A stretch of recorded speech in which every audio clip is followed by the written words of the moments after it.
Donc ce territoire est largement tourné vers la mer, mais aussi a des richesses dans sa zone côtière, à la fois de marais, de forêts. Et je pense que, effectivement, l'intérêt de ce territoire, mais ce territoire en est très conscient, c'est effectivement de préserver ces richesses, à la fois tournées vers la mer, mais aussi vers les terres, vers les marais. Bien sûr, il faut garder un équilibre entre, disons, le tourisme, qui est, disons, vraiment un des moteurs de l'économie de ce territoire, et effectivement la préservation de l'environnement. Mais je pense qu'aussi ces deux objectifs peuvent être tout à fait, disons, en synergie, en ce sens que de plus en plus, eh bien, certains touristes viennent aussi pour avoir effectivement un environnement préservé dans lequel ils se sentent bien. Donc ce n'est pas non plus antinomique de vouloir, disons, allier tourisme et environnement, au contraire, je pense.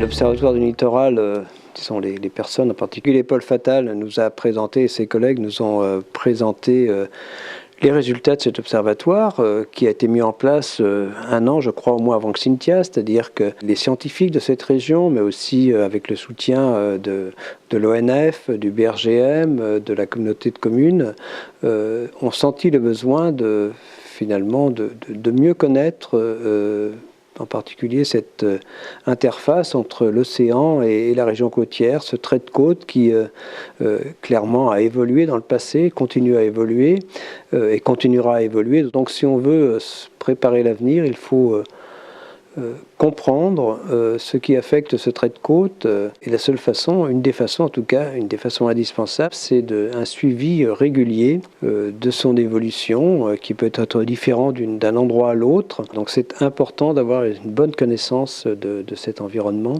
de ces risques aussi futurs liés à l'élévation du niveau de la mer. Il faudra en prendre conscience, mais cette prise de conscience permettra, je crois, de mieux appréhender l'avenir.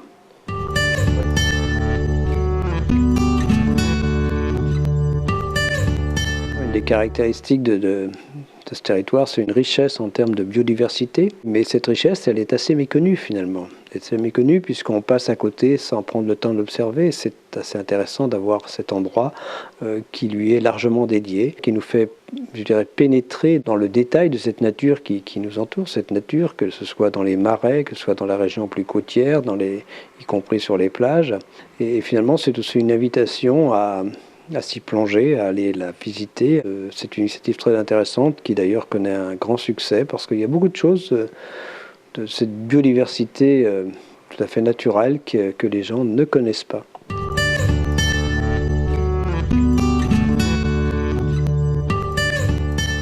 Le développement d'une commune, d'une communauté passe obligatoirement, je le pense de plus en plus, par un respect de l'environnement. Le développement à moyen et long terme ne pourra être assuré que si l'environnement est préservé.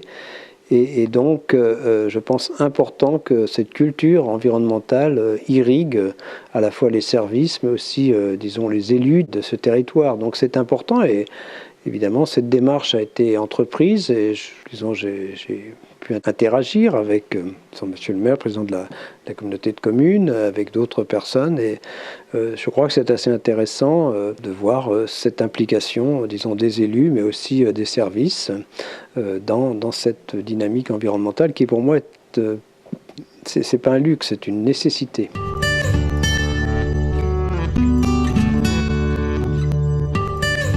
Disons, une écoute d'abord au message des scientifiques, que ce soit la biodiversité ou pour ce qui touche le réchauffement climatique, et les deux problèmes sont quand même assez liés parce que disons, un réchauffement climatique important risque d'accélérer la perte de biodiversité. Et c'est aussi faire attention, par exemple, à notre utilisation nos émissions de gaz carbonique en particulier, en premier lieu, c'est-à-dire notre utilisation d'essence, de gaz, donc tout ce qui concerne le chauffage, les déplacements. Hein, il faut vraiment être assez attentif, essayer de limiter nos émissions de gaz à effet de serre. Il y a aussi une partie qui est liée à notre alimentation. Donc tout cela, je crois que c'est une attention que chacun peut avoir dans l'alimentation, ne serait-ce qu'en évitant au maximum les gaspillages.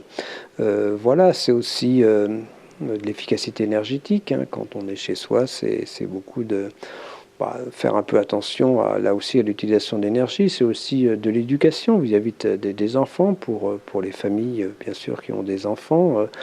C'est tout cela qui fait partie, je crois, qui aidera en tout cas à la lutte contre le réchauffement climatique. C'est l'affaire de chacun d'entre nous, aussi bien dans sa vie privée, dans sa vie de citoyen, que pour beaucoup d'entre nous dans notre vie professionnelle. Je crois qu'on peut aussi agir dans notre vie professionnelle, donc cet engagement, il peut être sur les deux aspects, vie privée, vie professionnelle.